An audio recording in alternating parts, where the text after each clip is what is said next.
Hello everybody, welcome back to the channel. We are once again in the vehicle. And when we're in the vehicle, that means that we have just seen a film. And the film that we have seen this weekend is none other than the box office smash, the biggest film of the year, and what DJ is raving as the greatest film he has ever seen put to the big screen. We're talking about none other than the film that every single person in the United States is talking about and has heard of.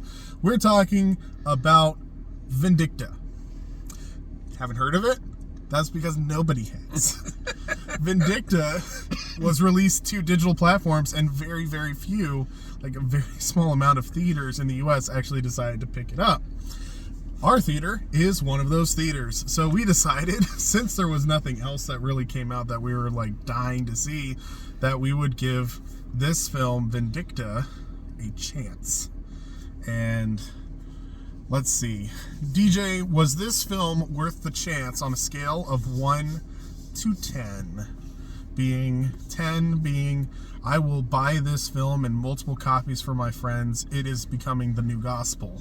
And 1 being, dear God, I wish I gouged my eyes out. Why did I sit through it? I give it a 10. A 10. The first 10 on the channel. It's the perfect movie. It's beautiful.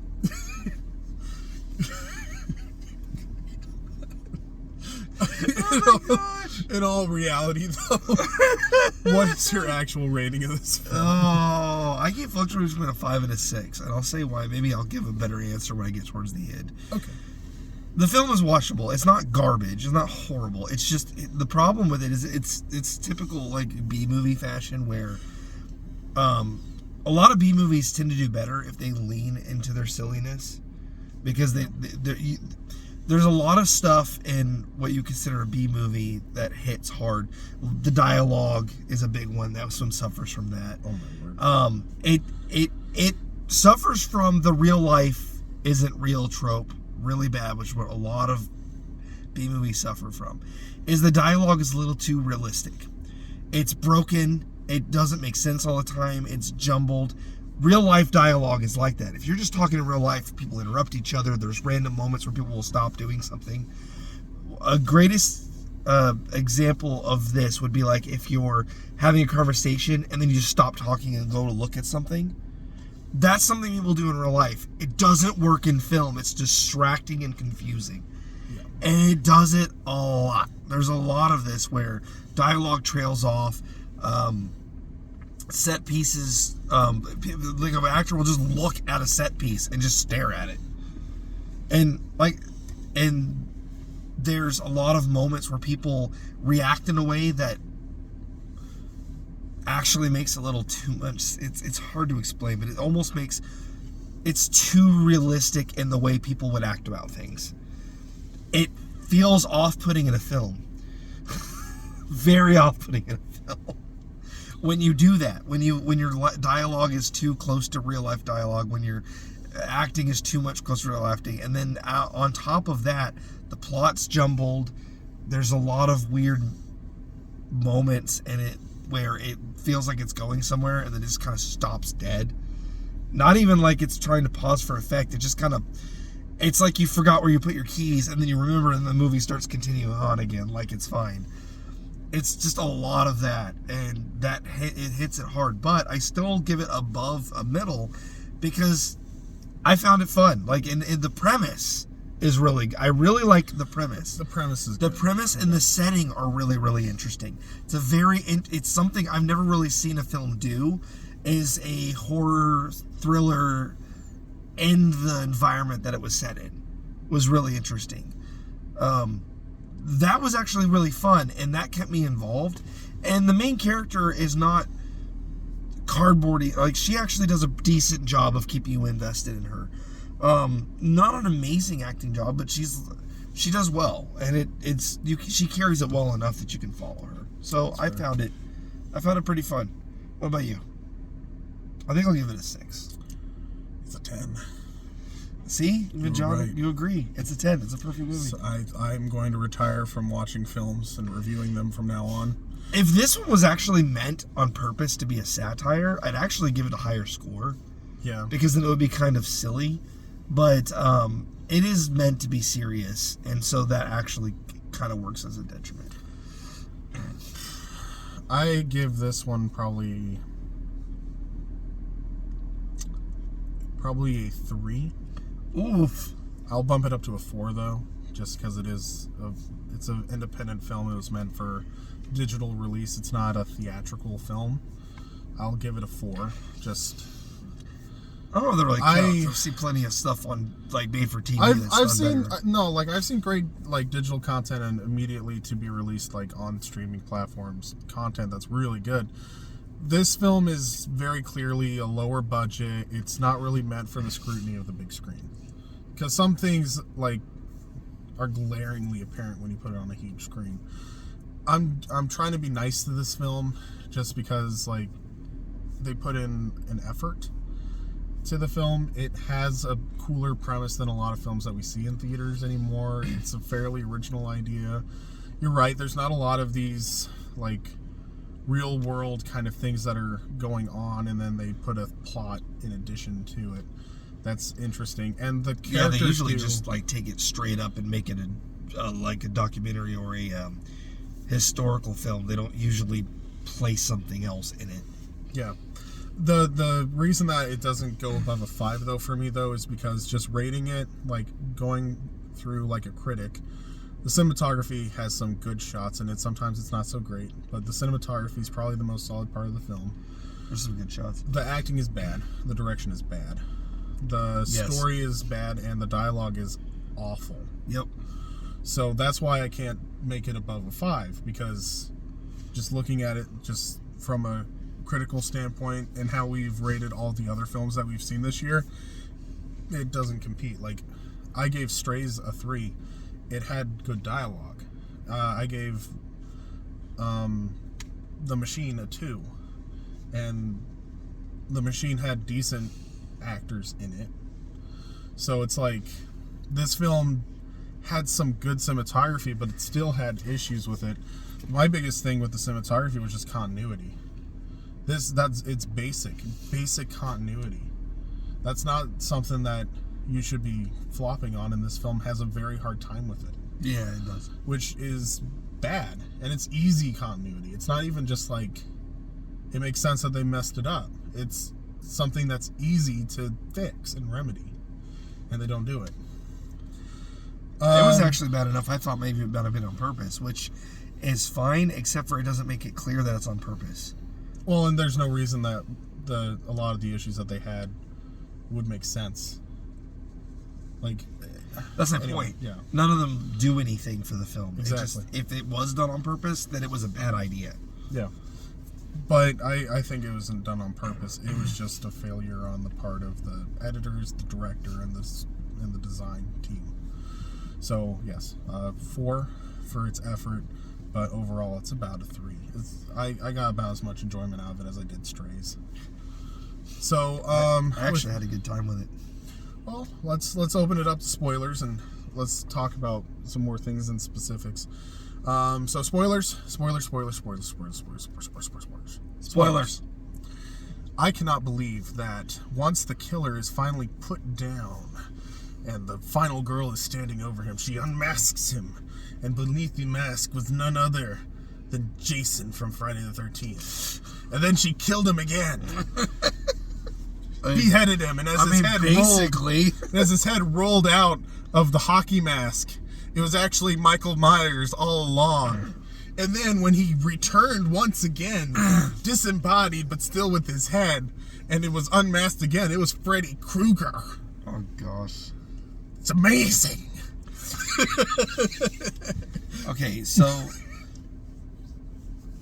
the biggest thing for me about this is that it was really tropey, like awfully tropey. You right in the very beginning, this girl's talking to her dad, and you find out he's a cop and he's living in this like massive ritzy house in Seattle. So you immediately know he's dirty. Yeah. Like, he's on the take. Like, you just immediately know it.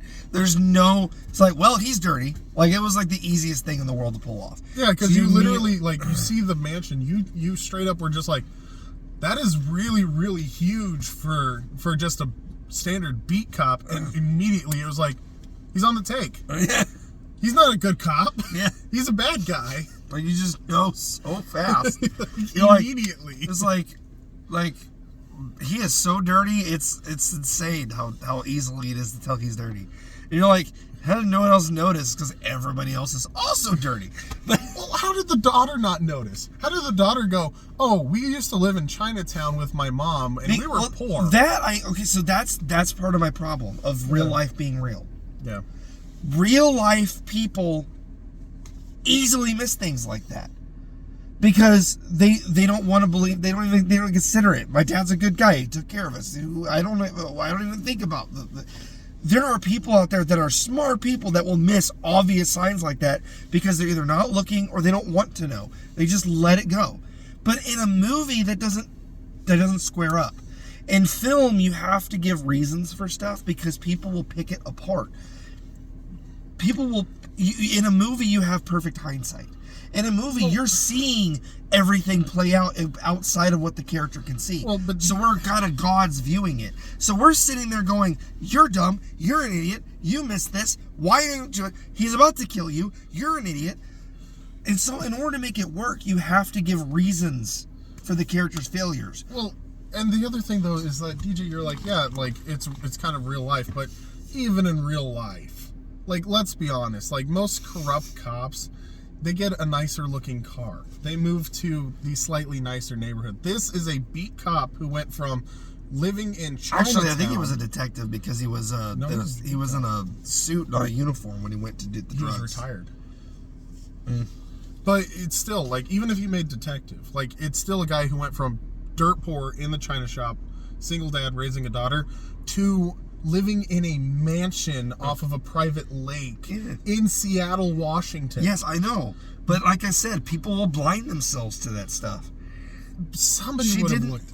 Yes, somebody did. Yeah. That's the point. That's the point of the film. Like, that's I know, but like, even the daughter should have like stopped and been like, this is way too big of a change. Like, Dad, are you in with somebody? Like, what's going on? She didn't care. She didn't think about it. I guess, but still, it's a little too much for being realistic. But that is very realistic. People do it all the time in real life. No, what they do in real life is they literally move to the slightly nicer neighborhood. They don't go from dirt poor to, here's my super mega McMansion in a private It wasn't community. a mega McMansion. It was a mega McMansion. It had a 4-car garage. It had 3 entrances. That house looked like it had another small house that grew a tumor that was an additional living quarters. It was huge. It was not that It didn't even fit on the screen, DJ. It was huge. That was not that big. It was huge. It was a big house, and yes, it was obvious he was dirty.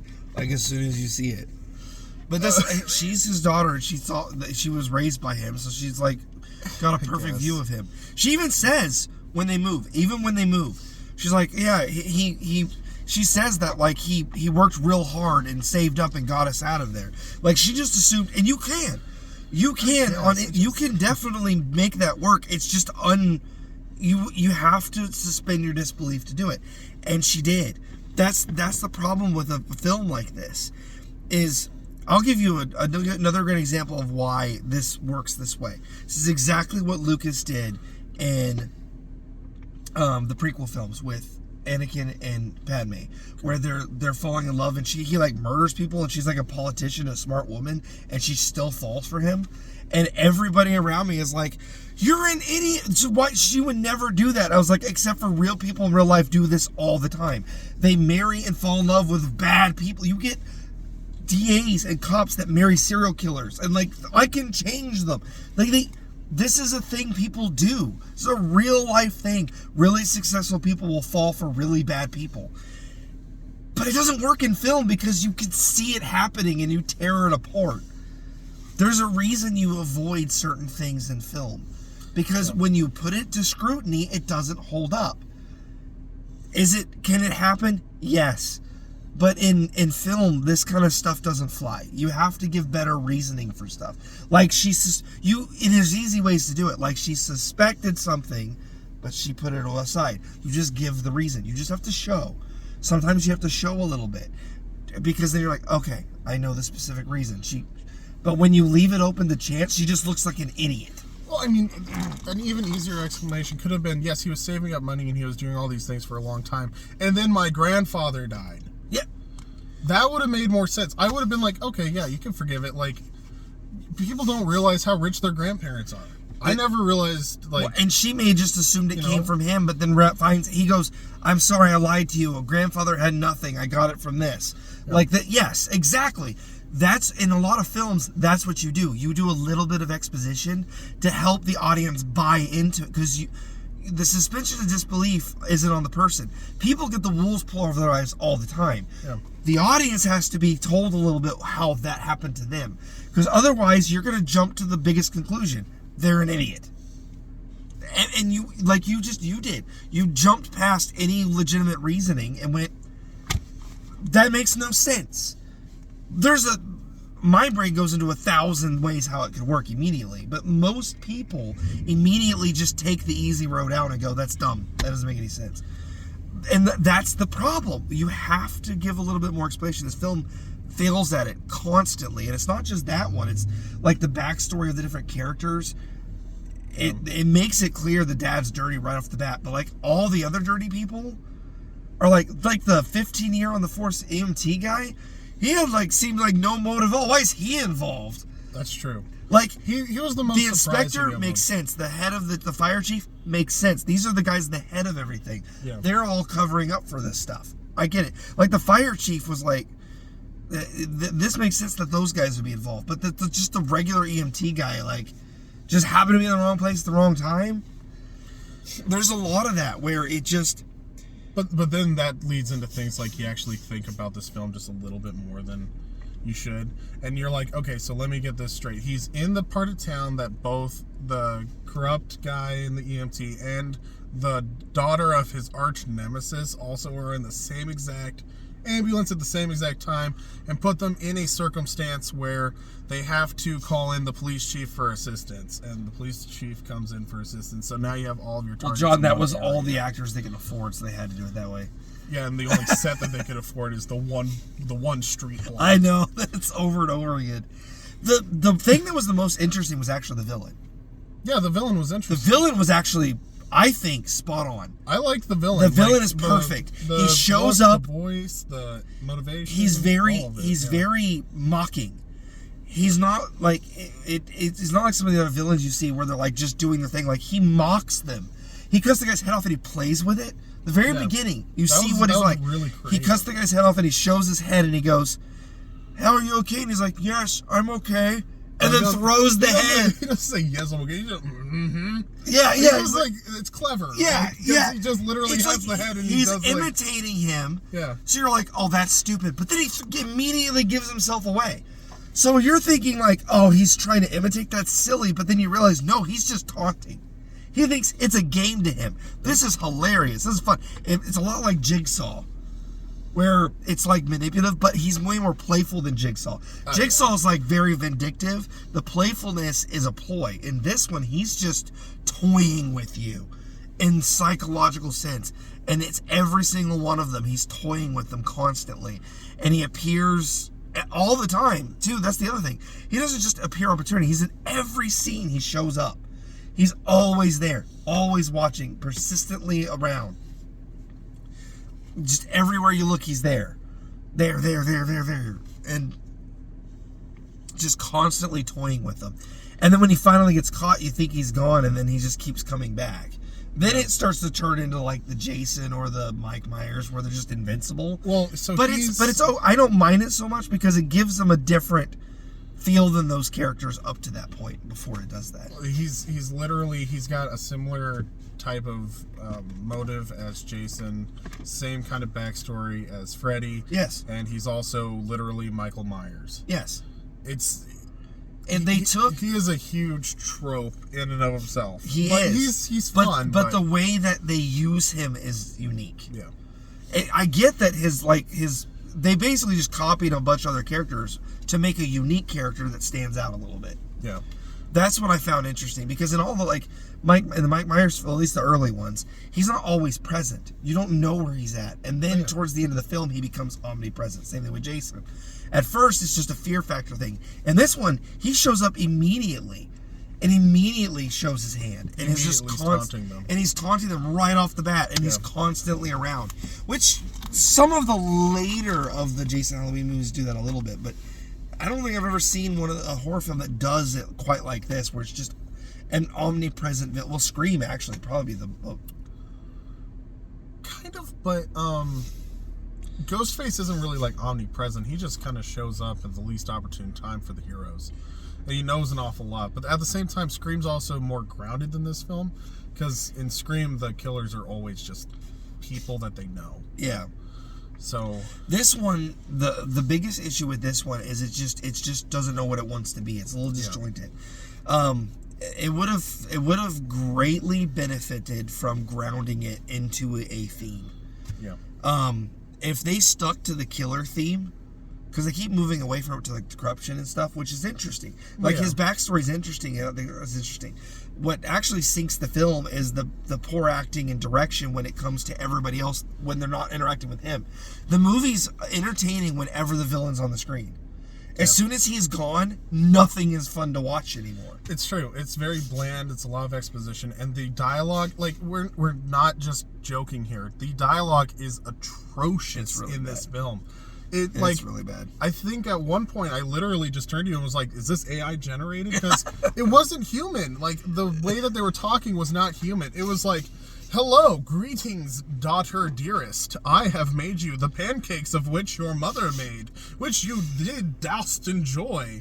And you must eat these as a hearty meal after your long run. And that's a big B-movie problem, because, again, it's the real life isn't real. They try to write Hollywood dialogue, but the actors deliver it like regular speech. Well, and like there was a moment where he's talking to his daughter on the phone, and he's about to make a point, and this is, wait a minute, I'm watching the news. He didn't even say I'm not watching the news. There was just a pause. Yes. Like, the dialogue was going. Oh, I'm about to say something. I apologize. I'm watching the news. That is a thing real people will do. They just don't talk like that when they do it. So what happens with, this is what I mean by real life is real. They read written post Hollywood dialogue, but they speak it like real people talk in real life, which sounds really weird. Because what you would have done in real life is, this is how a real life person would have talked. Yeah, honey, oh wait, hold on, there's something interesting on the news, let me see this, right? They would just interrupt you for the news. Or they trail off, where it's just like, yeah, so what I was saying was... Yeah, and then they'll just stop. And then the daughter goes and says, Dad, are you still there? Yeah. It's like, oh, sorry, I got caught up watching the news. Exactly. That's how it works in real life. But because you're reading pre-written dialogue, they're delivering it like we just spoke that, but it's Hollywood dialogue. So instead of going... yeah, honey, I know, oh, sorry, I was watching the news. But she didn't say, because the script didn't call for her to say anything. So he just reacts like you would react in real life without the... Well, it wasn't even that. It literally, like, the tone and everything... It just stopped. It was an odd stop. And it happens, like, 5 or 6 times in this film, where they will say something... And instead of, like, it naturally trailing off or the voice even changing, it's delivered almost monotone, like, on a beat, on a cadence, and then it'll just stop. And you don't realize that it stopped until you're, like, the dialogue starts again, and you're like, oh my gosh, I just witnessed a train, like, come to a complete and total stop without any grinding. The only way that works, the only way real life isn't real ever works in Hollywood, or, well, any cinematography period, but I'm just using Hollywood as a stand-in for that, is if you ad-lib it. Yeah. Regular conversation really only works if it's ad-libbed, because then it's natural and it flows. If you try to act out natural ebb and flow of dialogue the way real people just suddenly stop, trail off, interrupt each other, it sounds wooden and weird. And it takes a really good director with really good writing to pull it off scripted. Yeah. And any movie that doesn't have that is going to suffer from that. And this film suffers to a degree I haven't seen in a long time. But I'm a big avid watcher. I have watched hundreds and hundreds of B movies. Like, I've watched a lot of these, and I've seen a lot of these tropes and patterns evolve. And it's a common thing. Like, in every one is the dialogue is like this. Yeah. The dialogue is always like this. It's always janky. It's always janky. It's always unnatural. It doesn't feel right. Because it's this juxtaposition between the way real people speak and written dialogue, and it just doesn't work. And it throws the film into a tizzy. The best parts of the film, and this is actually, I will stand by this in a lot of B movies, is non-dialogue acting. It was pretty okay. When you get good cinematography mixed with non-dialogue acting, you're still getting a little weirdness because a lot of the actors oftentimes aren't the best. You know, and again, you're also dealing with directors that aren't seasoned either or not the best. It's just people who want to make films. But that's usually where you get the best out of these films. It's not going to be as good as your greatest Hollywood blockbuster, but it's going to look and sound way more believable. And this one does a really good job at those points. That was one of the things I said about this. I keep comparing it to Star Wars prequels, but I consider the prequels kind of a B movie-esque because the way they're done. The non-dialogue acting in that film is good. It's not great, but it's good. It's the better part of the acting in the film.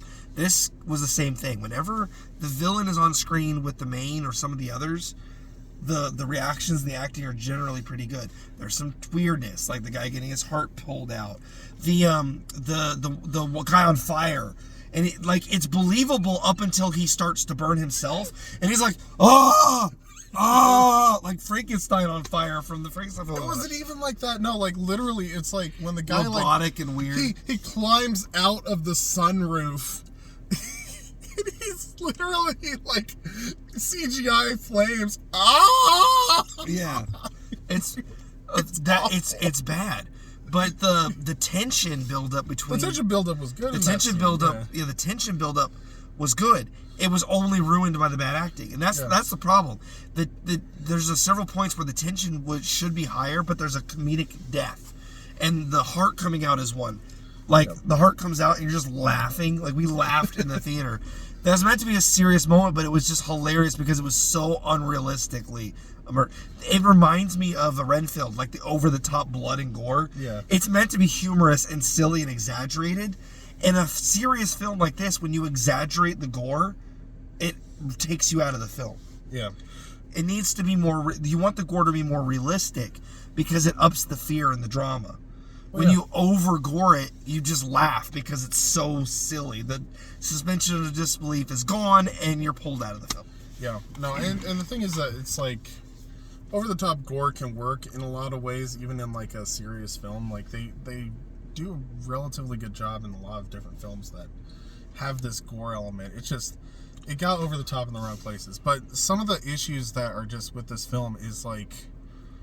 You have good, talented actors. The main lead, she's played Paris in My Big Fat Greek Wedding 2 and 3. Yeah. She's not the greatest actress by any stretch of the imagination. She's really good in 2. She does a fairly good job in the stuff that she's in. In this one, though, she is so far out of her element that it is apparent. And the other thing is... It's bad direction. Like, none of these characters knew what they were supposed to do. And I feel like the only reason the villain was able to pull off because he had a mask on his face, so he didn't have to emote. Well, and his voice fit the character and everything. Like, he did a great job. But let's just, like, she was so far out of her element that literally they had a scene where she's running, and the girl has not run a day in her life. It's so clear. Like, her form is awful. It's over the top. It's awful. It's pretty rough. Okay. I don't know. I'm done. Otherwise, there's like a lot of issues with like the direction and things like that. But the biggest like we always talk the longest on these small indie films, and it's because, and I know why. It's because there's so much to criticize. We can't stop talking about it. It's like watching a train wreck. You're just like, it's beautiful, and it's terribleness. No, but this film's like Trainwreck was like its dialogue, where it was a train, like you're watching a train, and then it suddenly came to a stop. No friction, no grinding, nothing. Just stop, and then it's back at full speed. Like, no pause between. It's the weirdest film. Okay, my final note, though, is that there's this there's one thing, it just grinds my gears. It's absolutely awful. The continuity in this film is terrible when it comes especially to a very, very major part of the film, the mask of the killer. The mask of the killer for the first half of the film, there's no eye holes. It looks amazing. Like, I'm sorry, like, the character design was amazing when he didn't have the eye holes. I was like, that is so cool looking, it's so mysterious, and he looks really like the statue, and it's just great character design. It's what pulled me in with the trailer, and it was pulling me in, like, for the first half of the film. And then he started having to interact with the play, like, with the characters, so they cut eye holes into the mask. And so for the second act, all the way through close to the finale, he had huge eye holes, like big eye holes. Not that big, but they were definitely noticeable. Big. They were very big. They were very noticeable. And then, like, right before the final act, they switched to little tiny holes in the mask. Yeah. So it's like they had 3 different masks for the killer, and it's just like, okay, I understand the practicality of it. I can't have him, like, looking at the person he's trying to talk to, or moving through a scene and having dynamic action scenes that he can't see. They easily could have just CGI'd over the holes, and that probably would have been unnoticeable. Well, even, like, yeah, you could CGI over the holes. You could do a lot of different things. I think they just ran out of money at the end of the movie. Yeah, they probably did. But the thing is that, like, if you need him to have holes because of a practical reason, just give him eye holes. It doesn't make him less intimidating. It doesn't make him less cool to have eye holes. Like, think about it. Every other villain with a mask has eye holes. That's actually part of the reason why I liked him too. That was really cool, where it was just a straight mask without. Yeah. It also gives a visage visage. It gives a showing of, like, a ghost character, like a supernatural being. He can't see, but he stares into your soul without seeing. I like the full mask. Yeah, I do too. That very much gives off the feeling that he is a supernatural being. There's a confusion between, is he a supernatural being or is he just a regular person? This was kind of the opposite of Haunting in Venice, where Haunting in Venice the whole time is trying to make you think it's supernatural, but it's not. Yeah. This one is trying to make you think it's not supernatural, or it's supernatural. Like, it's keeping. Well, that's not kind of the opposite. It's just it's not letting up either way. It's constantly doing this. Well, this is a real person. He went through real trauma. He's not a super being. But he is, or he isn't. But he literally, like, falls out of a building, gets shot at least 16 times, gets beat with a brick, gets hit with iron. That was the part where the film lost me. Yeah. Because it wasn't crying very clearly. It was kind of giving the illusion of a supernatural being, but it wasn't really feeling like it was meant to be. I would have liked them to have kept the mystery a bit. Yeah. Like when they shot at him, like you could shoot people that could survive. Well, also like bulletproof vest. Exactly, Yeah. and he shot center mass. Like those are easily explainable. The one that actually throws me off is when he's caught on fire, and then he opens his eyes in the bag. That's like, okay, you're getting to Jason here, which I don't mind. I don't either, but this film. But that took away the uniqueness of the villain. Yeah. The uniqueness of the villain immediately went away when you went down the Jason pathway. Yeah. Which again, it's fine. It's just, and he was more interesting, but he wasn't like all the other ones. Yeah. He had a lot of interesting parts to him. It's just there's a lot of things that gets pulled out, and the ultimate thing here is just, like, for good film and things like that, that's a glaring issue. If you literally cannot get around the fact that you need eye holes for your character's mask, then don't then have eye holes for the entire film. People will forgive it. I would have forgiven it. I would have been like, you can't see out of it. It would have been cool if he didn't have eyes, but he can't get around it. Cool, whatever, no problem, no big deal. But then they had 3 different types of masks. Continuity errors are really common in low budget films like this, because you just don't have the manpower Well, that's a keep it out. glaring one. Like, I understand, like, cups changing, like, levels. I understand cigarettes changing length. Well, that's the kind of stuff you get in even big blockbuster films. Yeah. You get that stuff. That's what I'm saying. In a lower budget film, you get glaring mistakes, like detrimental mistakes. Like, you're on a train and you're on 3 different trains in the same scene. Or, like, you're, the mask changes. Or you a change of clothes in the middle of a fight scene.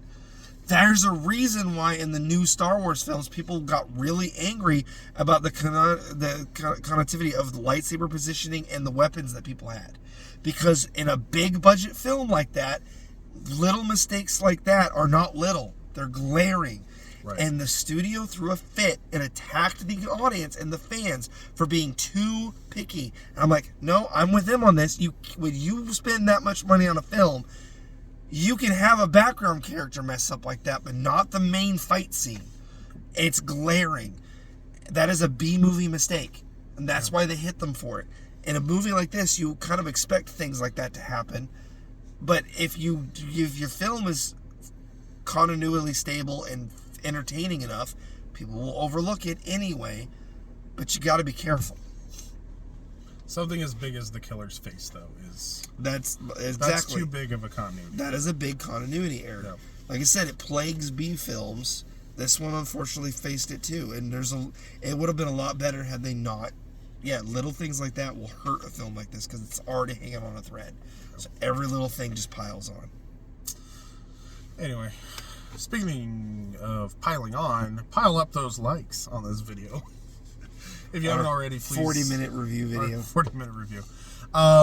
If you like this kind of content, stuff like that, please be sure to subscribe to this channel. We do a weekly film review, even if there's not really much of a film out. We try to pick one to watch. As the writer's strike has really kind of affected the release schedule of films, we may have a couple of films in the future where we just pick something that we didn't catch in theaters and watch it at home, and then we'll do a recording in the studio. But for the most part, we really do try to hit the theater every week. So just be aware, though, if you don't see us in the car doing a review, that's probably why. It's just because there's literally huge gaps in release schedules now. And otherwise, if you like our thoughts and things like that, be sure to check us out on Facebook at Entertainment Rebooted. We usually do different articles and stuff like that, as well as a box office recap, so you can kind of see what's going on in the movie theaters week to week. Otherwise, yeah, we have a lot of cool stuff coming on the channel. We're working on a couple of things as the year comes to an end. We're starting to do and plan up and spin up things for next year, so be on the lookout for that kind of stuff. Let us know in the comments also if there's anything that you would want us to do.